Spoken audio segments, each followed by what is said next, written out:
De noche, en medio del Atlántico, un convoy aliado avanza entre la niebla.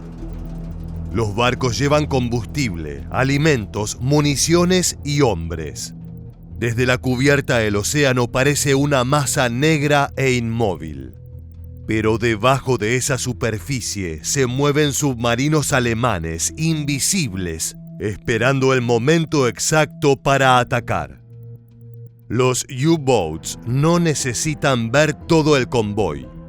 Les basta una coordenada, una orden, un mensaje enviado por radio hacia el mando naval alemán. Ese mensaje viaja cifrado, convertido en una secuencia de letras que parece no significar nada. Para los marineros aliados, esas letras pueden ser la diferencia entre llegar a puerto o desaparecer bajo el agua. Pero a cientos de kilómetros, en una mansión inglesa rodeada de cabañas, oficinas improvisadas y cables, otra batalla está en marcha.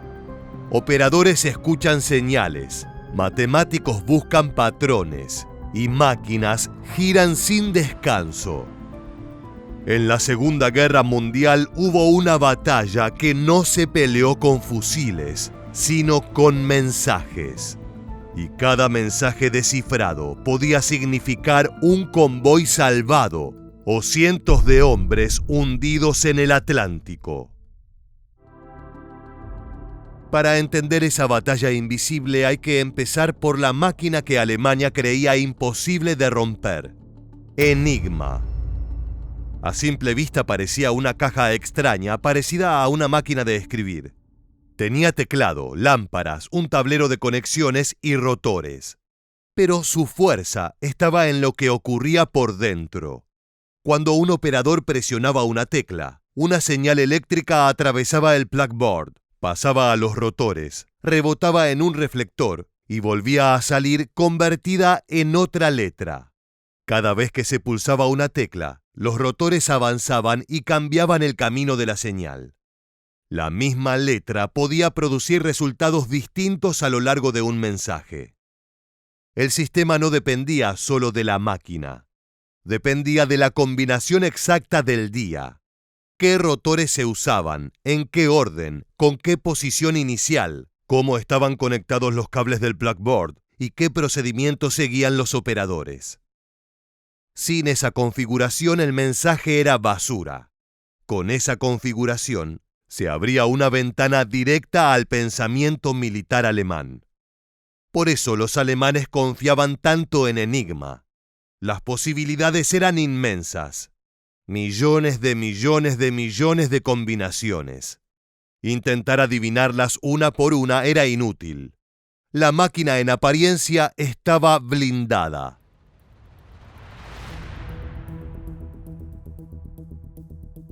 Pero la máquina no era invulnerable. Todo comenzó en Polonia. Desde comienzos de los años 30, matemáticos polacos trabajaron sobre Enigma. Marian Rejewski, Henryk Sigalski y Jerzy Rusicki lograron reconstruir el funcionamiento de la máquina y desarrollaron métodos para atacar sus configuraciones. Para 1932 ya habían conseguido fabricar réplicas de Enigma. Cuando la amenaza alemana se volvió inevitable, los polacos tomaron una decisión decisiva. Compartieron con franceses y británicos años de trabajo, técnicas, máquinas reconstruidas y conocimiento acumulado. Esa entrega no resolvió toda la guerra secreta, pero dio a los británicos una ventaja inicial enorme. Sin ese punto de partida, la batalla contra Enigma habría comenzado mucho más atrás. Bletchley Park entró entonces en la historia como una base militar distinta a cualquier otra. Era una mansión de campo convertida en centro de inteligencia.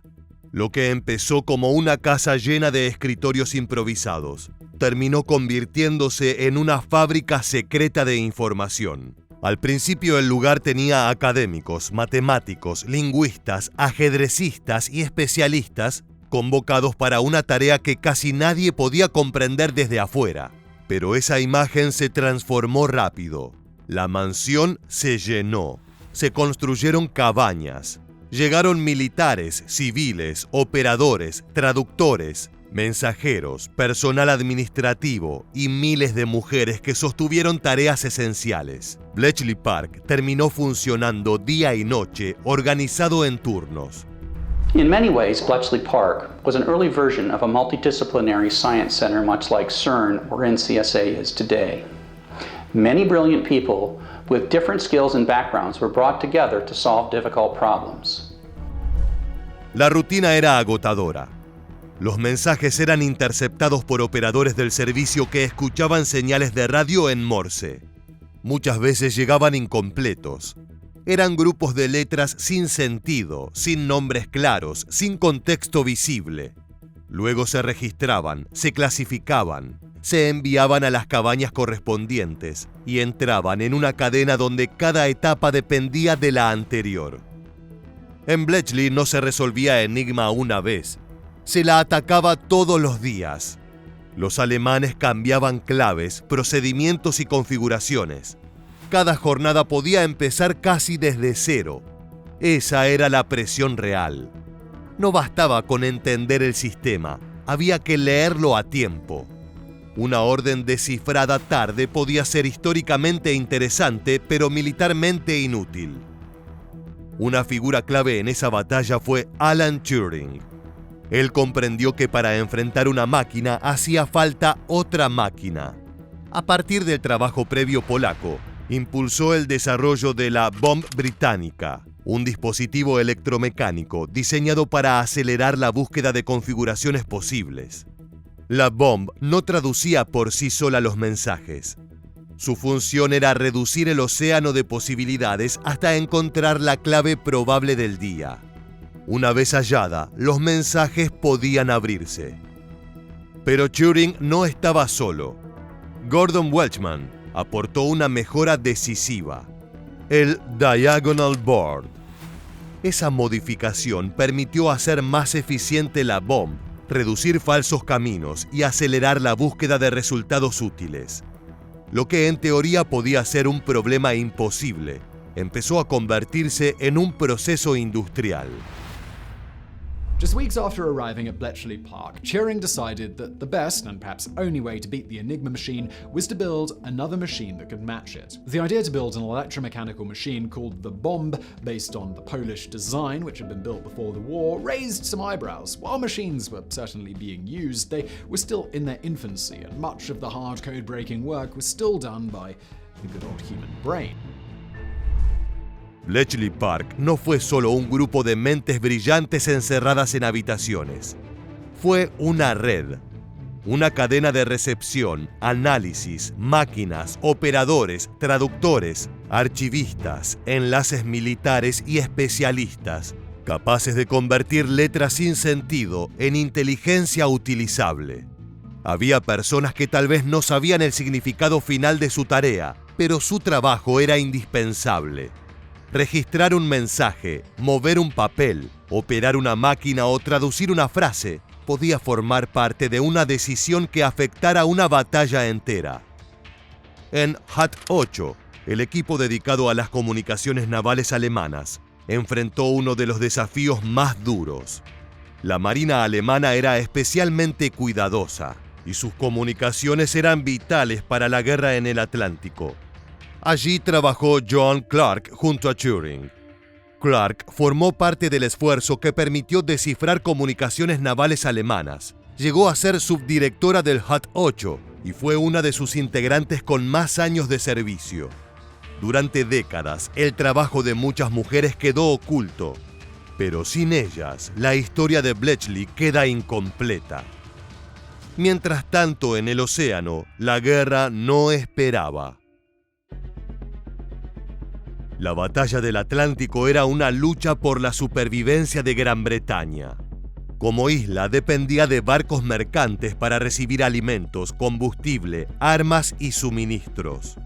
Alemania entendía que si cortaba esas rutas podía asfixiar el esfuerzo británico. Los U-boats salían del Atlántico, atacaban convoyes y coordinaban movimientos mediante mensajes cifrados. El océano se convirtió en una carrera tecnológica. submarinos, sonar, radar, aviones, escoltas y descifrado. En 1941 la situación era crítica. Los ataques submarinos, aéreos y de superficie hundían buques mercantes a un ritmo alarmante. Las pérdidas amenazaban con superar la capacidad de reemplazo. En ese contexto, cada mensaje leído tenía valor inmediato. Si Bletchley identificaba una línea de patrulla o una orden enviada a un grupo de submarinos, se podía desviar un convoy, reforzar escoltas o evitar una zona mortal. Pero leer las comunicaciones navales no era constante ni garantizado. Fue entonces que la captura de material enemigo ayudó en un momento clave. En mayo de 1941, el submarino U-110 fue obligado a emerger y los británicos lograron recuperar material criptográfico, incluida una máquina Enigma y hojas de configuración. Ese hallazgo permitió avanzar en la lectura de tráfico naval. Los alemanes no comprendieron el alcance de lo ocurrido, y esa ignorancia fue una de las grandes ventajas aliadas. Ese fue uno de los momentos decisivos. No porque a partir de allí todos los mensajes alemanes quedaran abiertos para siempre, sino porque Bletchley Park pudo reconstruir con más precisión cómo estaba operando la Marina alemana en ese momento. La batalla dejó de ser solamente matemática. Ahora también era una carrera contra el reloj. Tomar una transmisión interceptada, probar una hipótesis, correr las máquinas, encontrar una configuración probable, verificarla, descifrar el mensaje, traducirlo, analizarlo y entregarlo antes de que el convoy siguiera avanzando hacia una zona mortal. A German patrol boat disguised as a Dutch trawler was captured by the HMS Griffin off the Norwegian coast. Perhaps taken by surprise, the German crew on board failed to destroy their crypto information, and suddenly the British were in possession of some of the Enigma keys from the 23rd to the 26th of April. Ahí estuvo el verdadero quiebre de Enigma, cuando el descifrado dejó de ser una hazaña aislada y se convirtió en una herramienta operativa. Cuando ya no se trataba solo de demostrar que la máquina podía romperse, sino de leer mensajes útiles mientras todavía podían cambiar el curso de una acción en marcha. En una sala de Bletchley, el resultado podía empezar como una tira de letras incompletas. Primero aparecían fragmentos, después una palabra reconocible, luego una coordenada, una referencia a una ruta, un indicio de patrulla submarina. Lo que minutos antes parecía ruido empezaba a adquirir forma militar, y cuando esa información llegaba al almirantazgo, podía transformarse en una orden concreta: cambiar el rumbo de un convoy, reforzar una escolta, evitar una zona o preparar una respuesta. Las implicancias fueron enormes. Antes los U-boats se movían en un océano casi imposible de vigilar por completo. El Atlántico era demasiado grande, demasiado oscuro y abierto. Pero si los aliados podían leer parte de las órdenes alemanas, ese océano dejaba de ser un vacío absoluto. Las manadas de lobos ya no eran sombras invisibles. Empezaban a dejar rastros. Sus posiciones, sus zonas de espera y sus movimientos podían anticiparse. Desde ese momento la guerra cambió de naturaleza. La Marina alemana seguía creyendo que hablaba en secreto, mientras los aliados empezaban a escuchar desde el otro lado de la pared. La inteligencia obtenida de Enigma recibió el nombre de Ultra. Su valor dependía no solo de leer al enemigo, sino de impedir que el enemigo supiera que estaba siendo leído. Por eso la información se distribuía con extremo cuidado. Si los alemanes sospechaban que sus mensajes estaban siendo leídos, podían cambiar procedimientos, claves o máquinas, y todo el esfuerzo quedaría destruido. En algunos casos, los mandos aliados debían crear explicaciones alternativas para justificar una acción. No podía parecer que una ruta se cambiaba porque se había descifrado un mensaje alemán. Tenía que parecer un reconocimiento aéreo, azar, patrulla o intuición. Ese fue el costo de haber quebrado Enigma. Los aliados habían conseguido una ventaja extraordinaria, pero no podían mostrarla. Tenían que ganar batallas sin revelar el arma secreta que las hacía posibles. Y aún así el sistema siguió siendo frágil. Cada cambio alemán podía cerrar la ventana. Cuando la Marina introdujo nuevas claves y modificaciones, Bletchley volvió a quedar a oscuras durante periodos críticos. Eso demuestra que Enigma no fue vencida una sola vez, sino muchas. Cada día había que volver a empujar la puerta. Cada clave recuperada era temporal. Cada mensaje leído era una victoria contra el tiempo. El momento más oscuro llegó cuando la Marina alemana introdujo cambios que dejaron a los aliados sin leer parte del tráfico submarino. En el Atlántico Medio, donde los aviones no siempre podían proteger los convoyes, esos lapsos fueron especialmente graves. Los U-Boats seguían recibiendo órdenes, formando manadas de lobos y buscando rutas mercantes. Bletchley tenía que recuperar el acceso antes de que el océano se cerrara sobre los convoyes. El punto de quiebre llegó cuando el descifrado volvió a combinarse con el resto del sistema aliado. Escoltas más eficaces, radar, sonar, aviones de largo alcance y nuevas armas antisubmarinas. En 1943, la batalla empezó a cambiar. Los convoyes podían ser desviados de los grupos de submarinos. Los U-Boats podían ser perseguidos en rutas conocidas. Las zonas que antes funcionaban como refugios comenzaron a reducirse. La guerra del Atlántico dejó de ser una cacería alemana sin respuesta y empezó a convertirse en una trampa para los propios submarinos. Y mientras la batalla contra Enigma seguía, Bletchley avanzaba hacia otro salto tecnológico. Lawrence, conocido por los británicos como Johnny, era un sistema de cifrado más complejo usado por el alto mando alemán. No era Enigma, y por eso no debe confundirse con ella. Pero su ruptura mostró hasta dónde había llegado la maquinaria de Bletchley.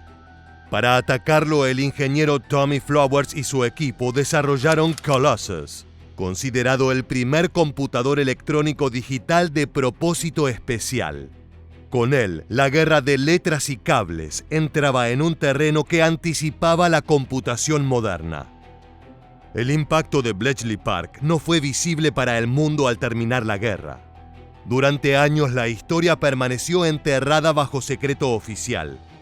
Las multitudes que celebraron la victoria no sabían que en una mansión de Buckinghamshire, miles de personas habían leído órdenes, rutas, movimientos y mensajes del enemigo.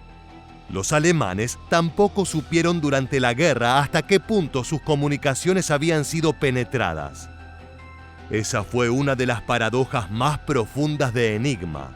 Su derrota fue decisiva, precisamente porque permaneció oculta.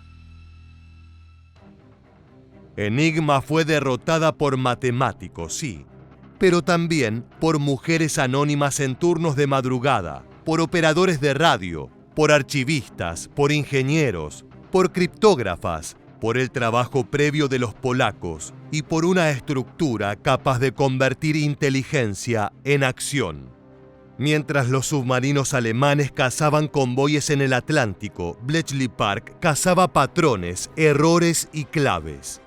Y en esa guerra silenciosa, cada letra descifrada podía convertirse en una ruta cambiada, un barco salvado o una ofensiva anticipada. Esa fue la verdadera batalla por romper Enigma. Una batalla sin frente visible, donde el ruido de una máquina podía pesar tanto como el estruendo de una flota. Así llegamos al final de este video. Si te gustó, te invito a que te suscribas para que estés al tanto de nuestro contenido. Sin más, me despido hasta la nueva historia militar.